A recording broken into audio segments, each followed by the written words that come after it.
Fala pessoal, eu sou Nicolas Vital e esse é o podcast Eu Como, sempre falando de alimentação com ciência e levando informação de qualidade para os nossos ouvintes, no Spotify, no Anchor e no Apple Podcasts, e também em vídeo no nosso canal do YouTube. Já segue a gente? Se ainda não segue, não se esqueça de se inscrever nos nossos canais.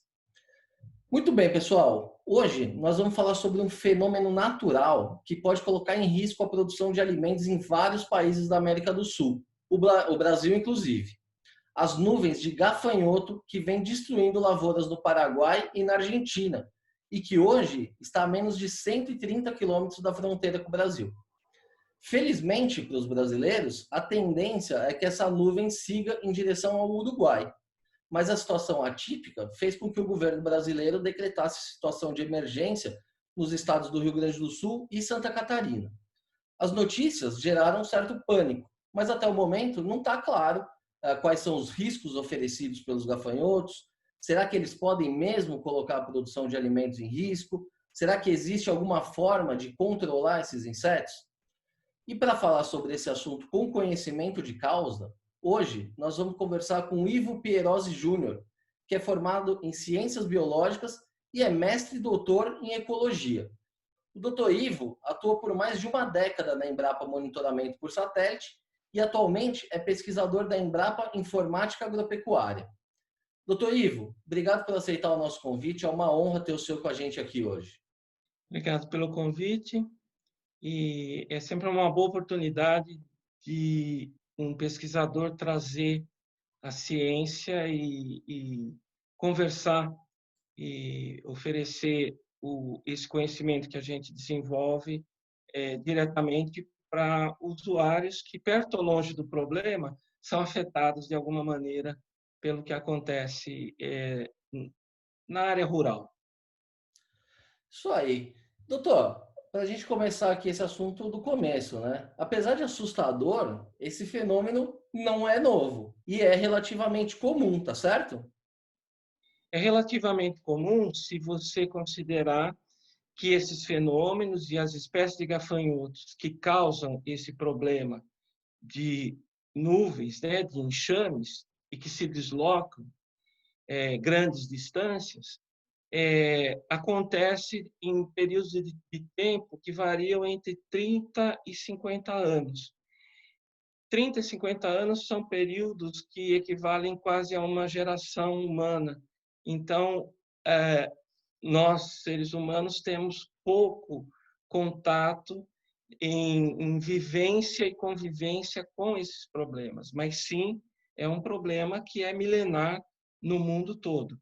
As espécies de gafanhoto que ocorrem na África têm o comportamento que, inclusive, é relatado em textos religiosos, né, como praga bíblica, etc. E aqui na América também nós temos algumas espécies, incluindo essa que está causando problema na Argentina, que também não é uma espécie nova e nem um problema novo para o mundo. Para algumas gerações, aí sim, isso a gente pode entender que seja percebido dessa maneira. E doutor, e como é que se dá esse aumento repentino dessa população de gafanhotos, né? Porque a gente tende a imaginar que é preciso um tempo até que eles se multipliquem, até formar essas grandes massas que estão sendo vistas hoje. Como é que é isso? Eles se multiplicam rapidamente mesmo? Em termos de, vamos dizer assim, da biodiversidade global, os insetos eles têm uma característica muito interessante porque eles são extremamente diversos.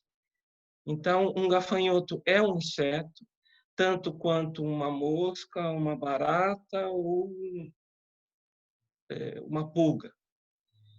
Acontece que a diversidade de estratégias de vida é muito grande nos insetos. E entre os gafanhotos, a maior parte das espécies tem comportamento isolado, né, de indivíduos que vivem isoladamente em baixa densidade populacional nos ambientes naturais onde eles ocorrem. Algumas espécies, por estratégias naturais, de fisiologia, de genética, desenvolve um comportamento que, a partir de um estímulo ambiental, de condições ambientais propícias, eles passam a ter um comportamento gregário. Cada vez mais, eles vão se reproduzindo com mais facilidade, porque as condições ambientais favorecem isso. Os indivíduos vão se aglomerando, vão se gregarizando, que é o termo que a gente usa. E com isso, o próprio gregarismo, essa própria convivência dentro da espécie, desencadeia outros processos regulados por uma série de situações, como, por exemplo, hormônios, que estimulam que eles permaneçam juntos. E essa permanência junta acaba funcionando como uma estratégia tanto de defesa como de sobrevivência, porque um grupo se torna mais, vamos dizer assim, mais forte em termos de se perpetuar do que indivíduos isolados. Então, isso é uma característica que está codificada na genética das espécies. Não são todas, são algumas, mas essas ocorrem. E essas condições favoráveis que desencadeiam o processo de gregarismo, que são externas, são ambientais, elas ocorrem numa série histórica dentro desse período que eu citei, de 30 a 50 anos, em média, dependendo das espécies de gafanhotos. E isso faz com que a gente tenha, de tempos em tempos, quem vive muito, né, tem essa facilidade, que coma bem, consegue, então, observar alguns eventos. Então, é isso que está acontecendo atualmente. E, doutor, o senhor diz de 50 em 50 anos, mas dependendo da região, né? O senhor trabalhou especificamente com gafanhotos no início da sua carreira na Embrapa, e houve uma invasão parecida com essa no estado do Mato Grosso, né, nos anos 90.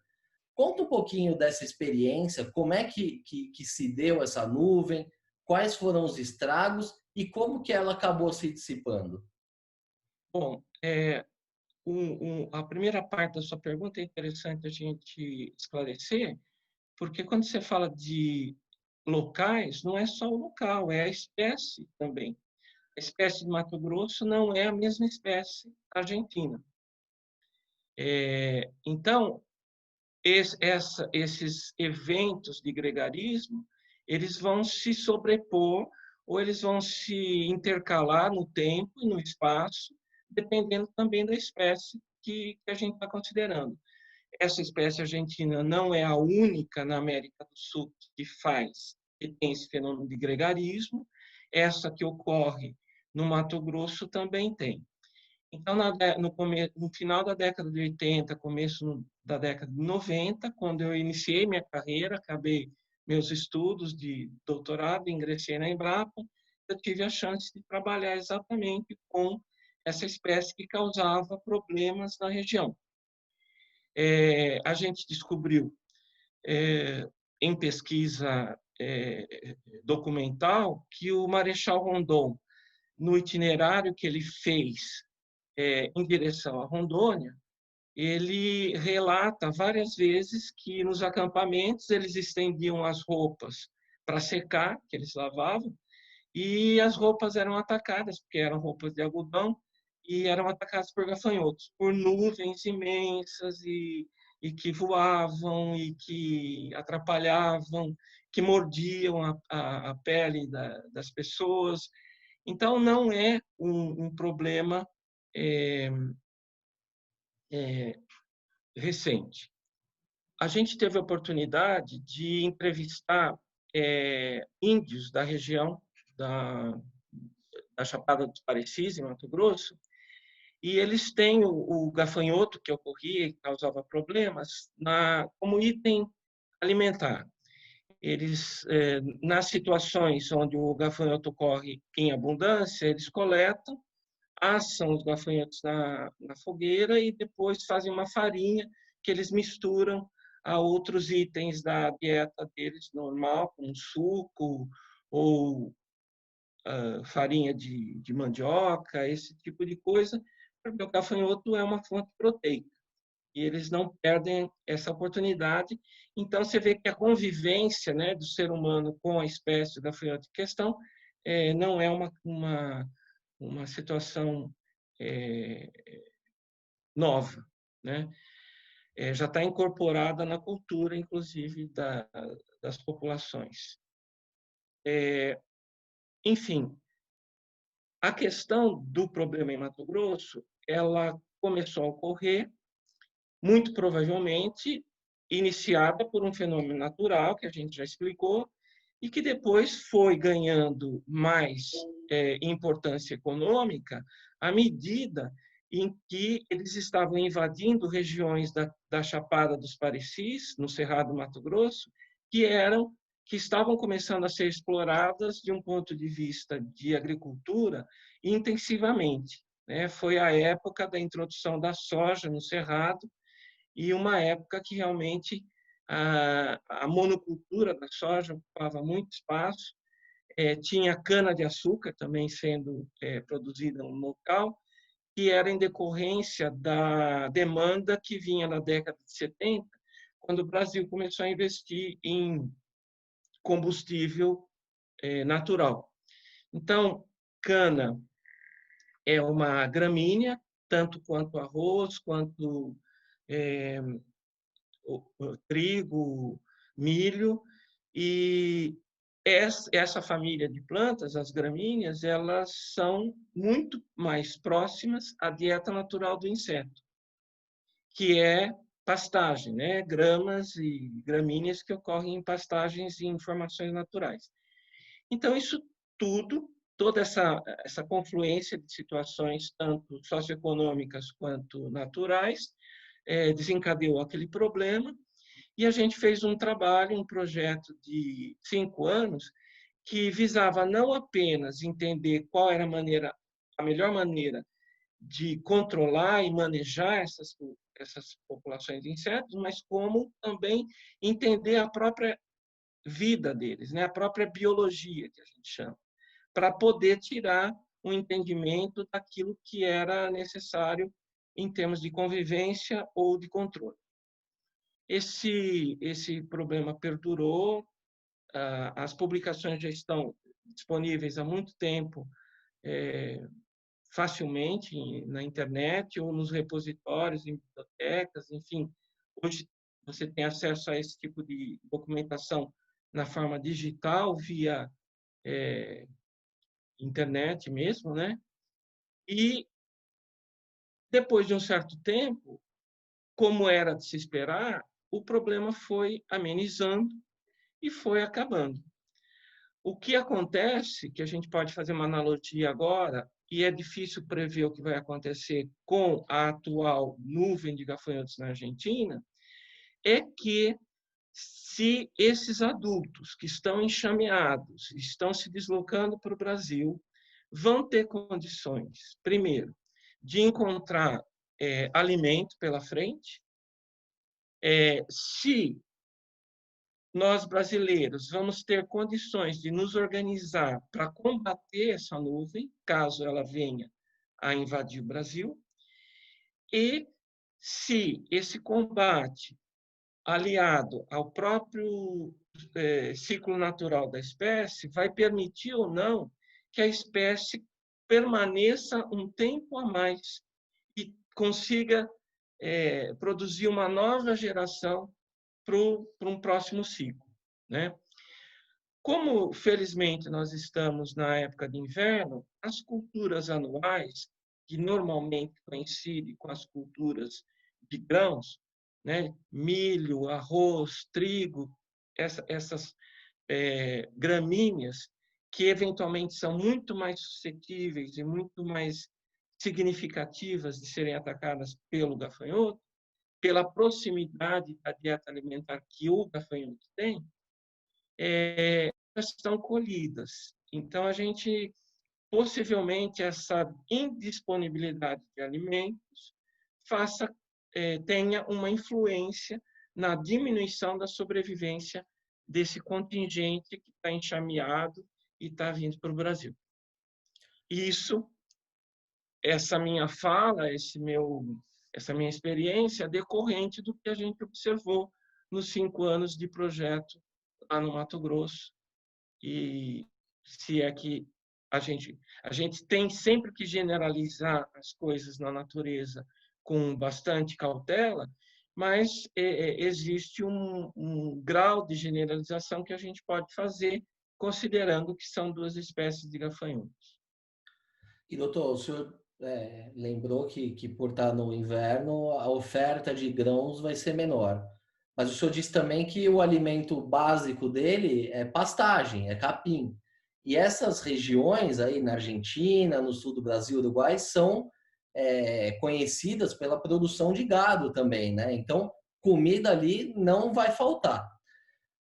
Dito isso, o último boletim divulgado pelo Ministério da Agricultura hoje é quinta-feira, dia 25, que a gente está gravando, diz que muito provavelmente essa nuvem agora está indo em direção ao Uruguai, possivelmente ela não venha para o Brasil. Agora, doutor, o que influencia na rota dessa nuvem? É a disponibilidade de comida? Não apenas. Em primeira instância, um gafanhoto adulto, depois que ele sai do ovo, ele tem uma fase que a gente chama de fase imatura, a gente chama isso de larva ou ninfa, é um termo que a gente usa para aquele inseto que ainda não tem asa. Depois de uma metamorfose final, nessa fase imatura, ele adquire asas, e aí ele passa a voar. Quando eles estão em enxame, eles se lançam voando e são carregados por correntes aéreas. A altura desse enxame pode variar de poucos metros até uns 100, 200 metros acima da superfície. Eles encontram condições de irem ao sabor dessas correntes aéreas. Então, é isso que é preciso entender, né? Que a gente não entende muito, a gente se fixa muito a determinados detalhes, mas a natureza é um conjunto de detalhes que agem junto, né? Então, quando eles levantam voo e são soprados pelo vento, eles vão ganhar a direção que o vento der.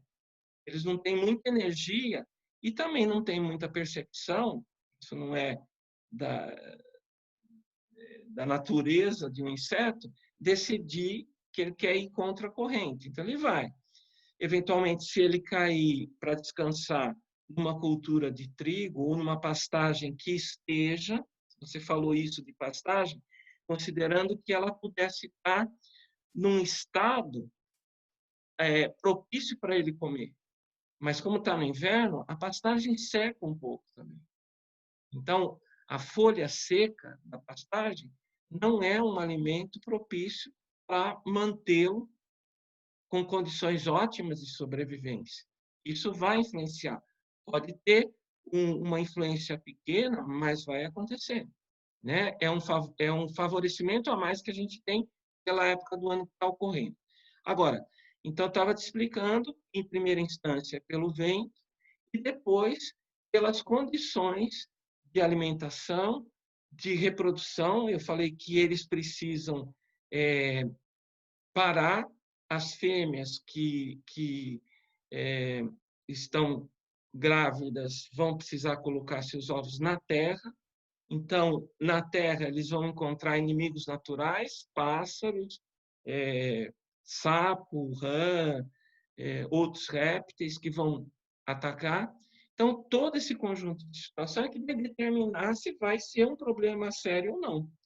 É lógico que se esse deslocamento que está a 130 quilômetros da fronteira do Brasil, se eles hoje tiverem condições de serem empurrados e caírem numa zona agrícola significativa, eles vão causar dano sim, porque eles estão vivos. Agora, o decorrer dos dias e a conjunção das variáveis que determinam a sobrevivência do bando é que vão determinar se eles vão ter sucesso e vão ter um significado de dano econômico importante ou não. eu acho que a gente precisa ter cuidado com o alarmismo, né? Uma notícia vinculada pela imprensa, ela vai valorizar o valor oportuno e imediato da notícia. Mas a gente contextualizando tudo isso, como você está fazendo, a gente pode ficar um pouco mais tranquilo. Eu acho que não é para sair correndo do supermercado para fazer compras, porque vai ter, realmente vai ter algum tipo de situação, né? Nem todo trigo que a gente compra ou importa vem da Argentina, enfim, vai ter situações que diluem essa questão. O problema, eu acho que é mais imediato entre esses dias que a gente está na expectativa dessa nuvem invadir ou tomar uma outra direção. Acho que foi bem oportuna a sua colocação, porque esclarece bem essa questão do impacto que isso vai ter para as nossas vidas, né? Que já está impactada, vamos combinar. E, doutor, ainda relacionado a essas questões naturais, muita gente tem atribuído esse fenômeno às mudanças climáticas. Agora, o senhor lembrou que isso já existe desde do Antigo Egito. No Brasil, a gente tem registro dessas pragas, ao menos desde o século XIX. A questão climática, de fato, tem algum impacto nisso ou não tem nada a ver? Se você perceber assim do ponto de vista científico, as mudanças climáticas ainda não é uma unanimidade, né? A gente consegue medir algumas mudanças significativamente em alguns lugares, né? O de gelo, por exemplo, das calotas polares, né? A gente mede esse impacto, a gente compara com dados antigos e percebe que o que é que mudou da última ocorrência para agora. No caso dos gafanhotos, a gente tem pouco dado para fazer essa análise estatística, né? Porque não é simplesmente comparar a última ocorrência. A última ocorrência pode ter o mesmo padrão climático do que nós estamos vivendo agora. Porque as mudanças climáticas, elas não vêm acontecendo como um contínuo, onde um determinado lugar mudou completamente e elas vão e voltam, né? Você percebe um avanço de aumento de temperatura, depois você vê alguns anos com recuo, aí quando volta numa média de temperatura maior, você não esperava que fosse aquela, aí você atribui as mudanças climáticas ao aquecimento global, né? As questões de emissão de gases de efeito estufa. Mas isso a gente não tem condições de cientificamente comprovar. A gente pode elocubrar. E aí a gente está saindo do campo da ciência, né? A ciência é baseada em fatos e métricas. Ela precisa ter dados de qualidade para fazer comparações. Como a gente tem vivido com as questões das mudanças climáticas e tem observado cientificamente comprovando que ela está ocorrendo em determinadas situações, é bom a gente não deixar de lado essa consideração na questão dos gafanhotos. Mas isso não pode ser o único direcionamento que a gente tem, né? Como eu disse, muito provavelmente, a não ser que eu tenha aprendido lá no começo da minha carreira, lá em Mato Grosso, as coisas de um modo errado, a gente só vai ouvir falar de gafanhoto especificamente e desse da Argentina daqui a 30 ou 40 anos que vem. A última notícia que a gente tem dessa espécie de gafanhoto na Argentina e no Rio Grande do Sul data das décadas de 40, depois teve alguma ocorrência entre 60 e 70, mas não foram as mesmas espécies. Então, o que a gente precisa fazer, e isso o Ministério da Agricultura ele tem consolidado dentro desse plano de defesa contra gafanhotos, é um monitoramento e, vamos dizer assim, estratégias de ação reativa para atuar em situações imediatas, como é o caso agora, e também tem a médio prazo, porque não adianta ficar investindo em fazer monitoramento constante dos índices populacionais de gafanhotos na Argentina, para saber se eventualmente vai acontecer um problema que a gente nem sabe se vai ser daqui a 30 ou 50 anos que vem. Ponto científico, sim, voltando na sua pergunta, eu diria que não é prudente deixar de lado o investimento em pesquisa para associar, inclusive porque está interagindo, né?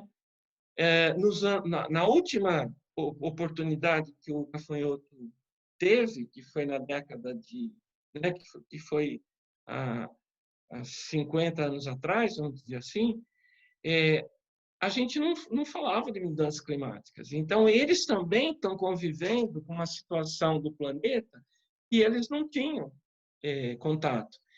E a gente não sabe como é que a espécie vai reagir. Os humanos têm cobertor, têm ventilador, né, toma suco gelado, conseguem fazer coisas para diminuir poluição por poluição decorrente de gases de efeito estufa, tem um monte de coisa sendo feita. Mas os insetos não, então a gente não sabe exatamente como é que eles estão percebendo as mudanças climáticas e como é que eles vão reagir. E espécies no mundo, seja de insetos, seja de qualquer outro tipo de animal, planta ou bactéria, surgem e se extinguem sem que a gente tenha conhecimento que um dia aconteceu tal coisa. E, doutor, tem circulado aí nos últimos dias também alguns vídeos que são bem chocantes, né, dessa nuvem atual. Eu via carros andando na estrada, que você não consegue enxergar nada, mas um que me chamou muito a atenção é um cara tirando os gafanhotos com uma pá de uma árvore, assim, e são milhões de insetos juntos. São. Qual é o potencial destrutivo de uma nuvem quanto essa? Traduzindo a pergunta, quanto que esses bichos conseguem comer? Dá para medir? A tua experiência lá em Mato Grosso, no último caso lá, existe uma mensuração? Dá para a gente imaginar? Dá porque você pode, você tem condições, por exemplo, por uma fotografia, você pode fazer uma estimativa diária e de número de indivíduos que tem naquela área que você fotografou. Aí você faz alguns cálculos associando a,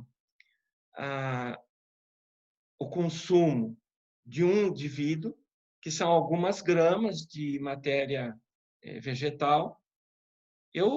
Você vai me desculpar, mas eu não guardei na minha memória esses números exatos, mas não passa de algumas poucas gramas por indivíduo. Mas se você tem milhares de indivíduos por metro quadrado, que não é difícil de acontecer, porque no metro quadrado você vai ter profundidade, você vai ter indivíduos um em cima do outro. Você pisa numa nuvem de gafanhotos e afunda, né? Sua perna fica totalmente coberta de gafanhoto. Eu tive essa experiência pessoal de andar no meio de uma nuvem, né? Então, realmente impressiona, dá medo.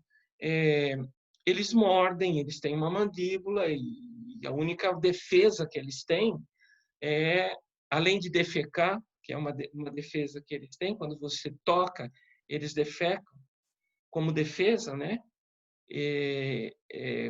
Inclusive contra inimigos naturais, porque nas fezes também tem substâncias químicas que não são interessantes para outros tipos de bicho que os comem. Então, assim, realmente é impressionante e realmente eles podem causar um estrago em poucas horas. Em poucas horas.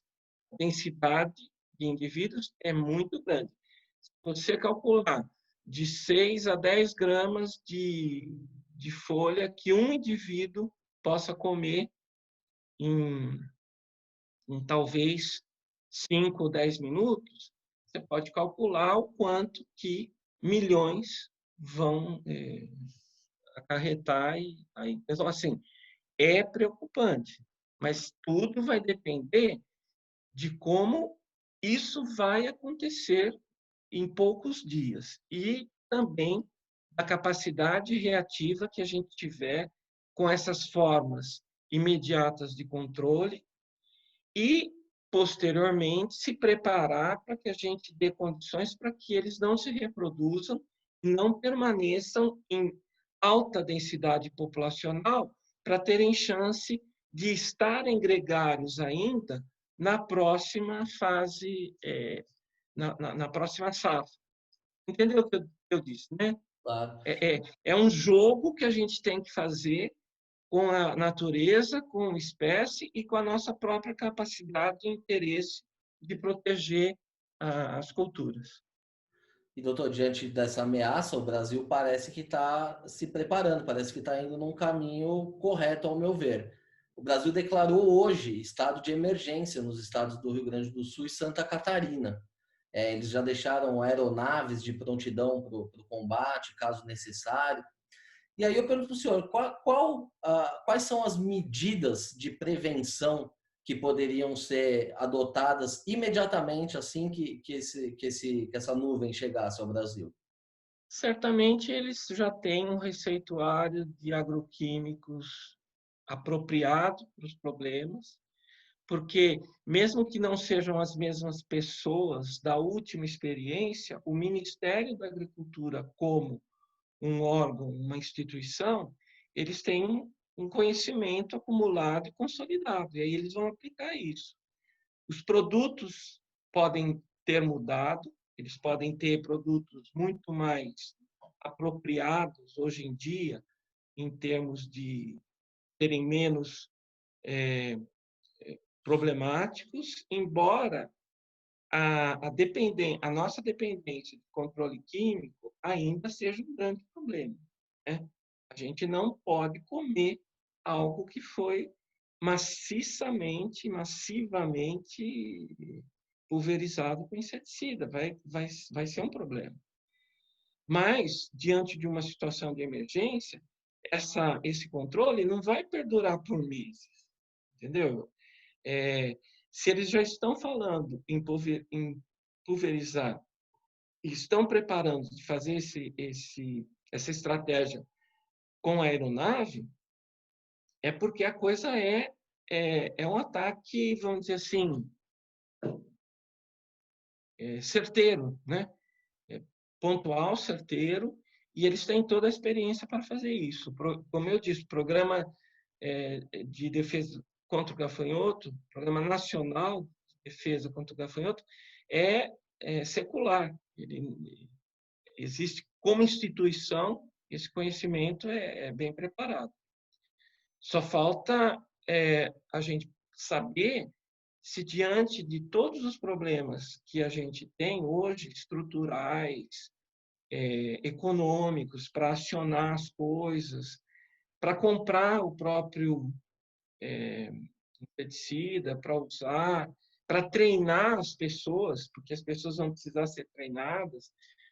Tudo isso, do ponto de vista, vamos dizer assim, de consolidação de conhecimento, de pragmática, existe, está muito bem feito. Tanto que você mesmo está comprovando, eles já tomaram as iniciativas cabíveis, né? Como isso vai acontecer é a mesma coisa que está acontecendo com o vírus, né?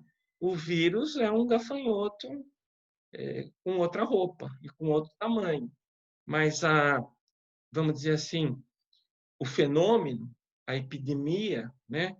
Ela e no caso de gafanhotos ou de pragas, a gente não chama de epidemia, chama de de zoológico, de animal, tia. Epizootia. É o que está acontecendo, é uma epizootia muito análoga ao que está acontecendo com o vírus, sendo que o vírus também vivia dentro de animais silvestres lá na China. Ninguém ia saber que ele existia, até que um homem foi lá e entrou em contato com ele.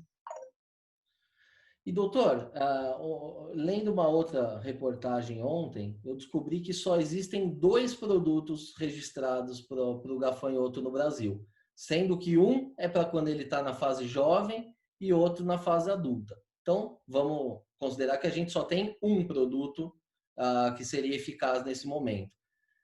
Existem outras opções no mundo?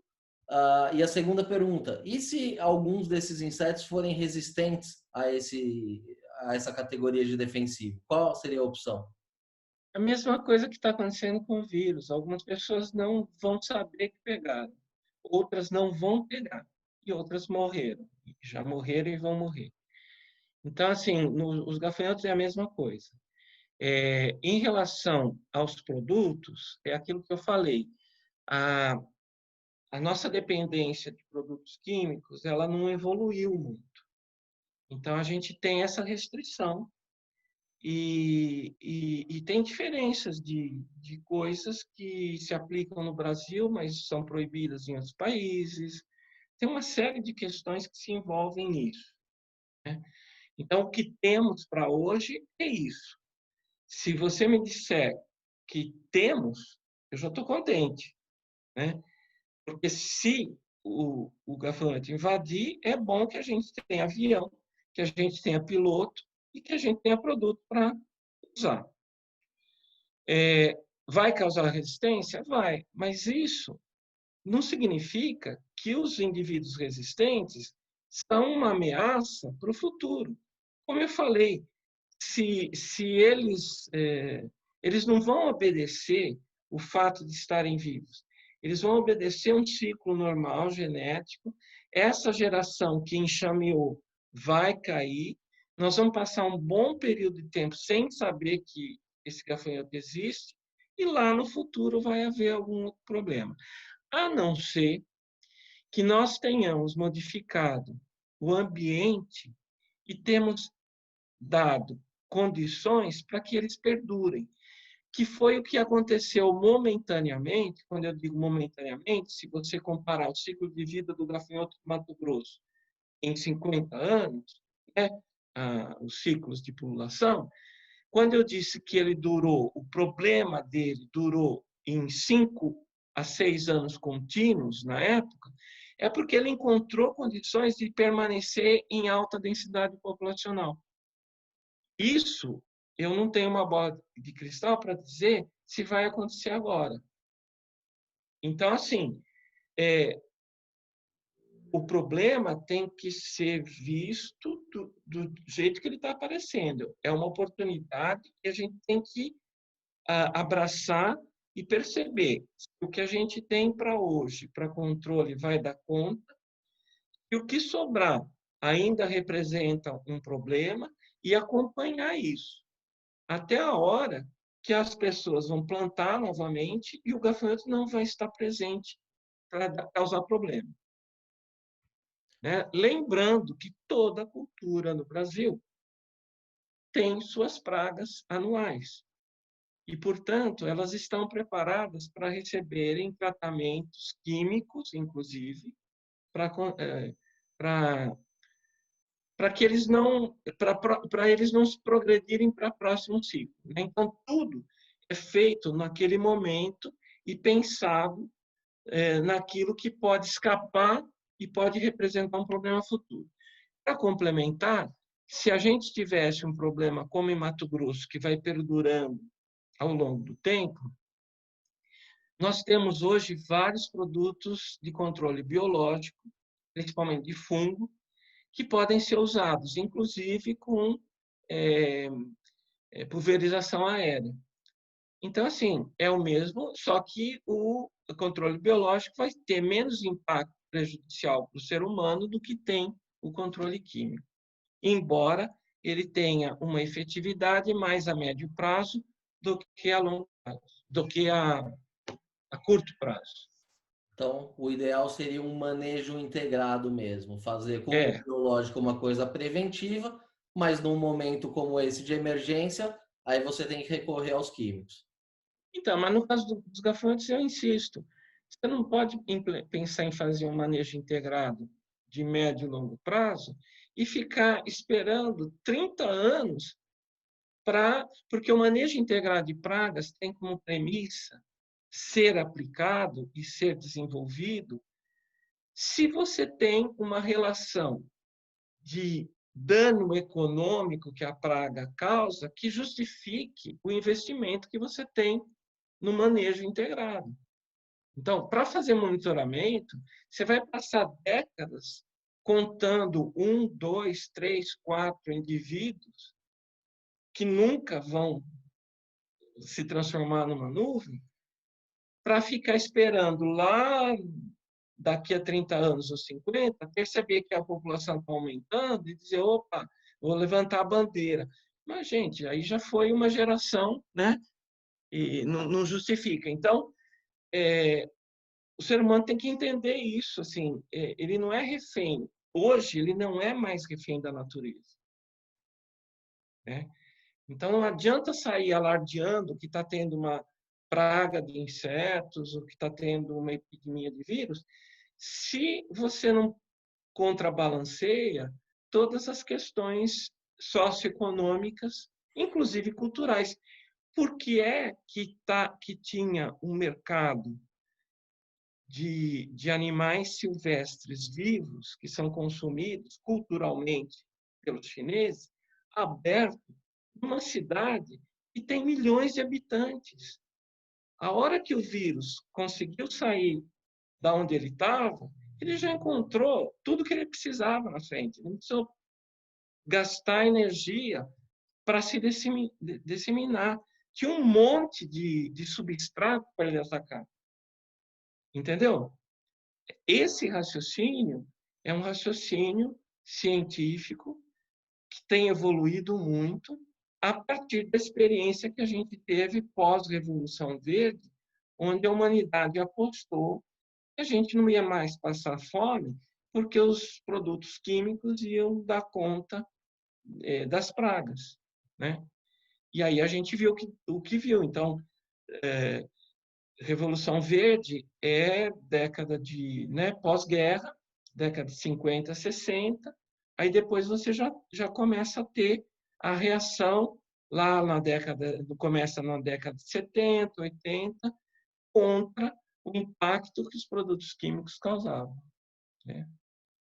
E é isso que acontece. Então, assim, eu acho que dá para confiar na estrutura do Ministério, né, de tudo, dessa estrutura de combate, prevenção que o Brasil tem, e efetivamente só vai nos surpreender se esse gafanhoto tiver adquirido aí uma potencialidade de Covid-19 e virou num super gafanhoto. Muito bem. Bom, o papo tá ótimo, acho que dava para a gente falar de gafanhoto aqui mais umas 2 horas, mas o nosso programa já está chegando ao final. Doutor, para a gente finalizar aqui, a gente deve então temer esse ataque ou, do ponto de vista do senhor, ainda é uma notícia um pouco sensacionalista, é bom a gente aguardar um pouco? Eu acho que a gente deve ter medo na medida em que o medo e a prudência se associam, né? Mas não é para ter pânico. Quem vai ter pânico? Né? O cidadão, o morador de São Paulo, de Campinas. Calma, né? Não é para sair correndo, porque não é isso, não vai acontecer, não vai causar uma crise econômica. A agregação de valor que o gafanhoto pode dar à crise econômica brasileira nesse momento não é tanta que faça a gente cair em pânico. Não precisa sair correndo, estocar alimento, não precisa ficar preocupado que possa haver aumento de preços. Outras variáveis vão cuidar para que isso aconteça. Não precisa se preocupar com o gafanhoto. Por enquanto, eu acho que, para ser fiel à tua pergunta, é dizer o seguinte: é bom ter a prudência do ponto de vista até científico para que a gente aprenda com o que está acontecendo e se prepare, né? Porque o que a ciência ensina para a gente, se tem uma certeza, é dizer o seguinte, olha, a gente pode generalizar os fenômenos naturais na média, mas tem que tomar cuidado porque algumas coisas escapam da média. Então, nós não sabemos exatamente o que vai acontecer com esse gafanhoto. É isso que eu estava te falando. Mas, assim, conviver com gafanhotos é muito mais tranquilo, de todos os pontos de vista, inclusive científico, do que conviver com um vírus. A gente tem muito mais controle, muito mais possibilidades dessa convivência do que o que a gente está passando. Então, não é um problema para sair já se desesperando, não. Muito bem. Doutor Ivo, muito obrigado mais uma vez pela entrevista. Foi uma verdadeira aula para mim e tenho certeza também para os nossos ouvintes. Eu que agradeço a oportunidade, muito... dá um retorno muito grande para um pesquisador poder ter essa chance de trazer um pouco desse nosso conhecimento e da forma como a gente percebe o mundo para quem está mais distante e, eventualmente, possa vir a ser influenciado por enxurrada de notícias, enfim. Né? É isso. E com certeza é ainda mais importante essa transferência de conhecimento do pesquisador para a sociedade, não tenha dúvida disso. Obrigado mais uma vez, doutor. Obrigado. Até logo. Sucesso. Muito bem, pessoal. Essa edição do podcast Eu Como vai ficando por aqui. Se gostou da entrevista, não se esqueça de seguir os nossos canais no YouTube, no Spotify ou na sua plataforma de streaming favorita. Aproveite e siga a gente também no Facebook e no Instagram. Por hoje é isso e até a próxima.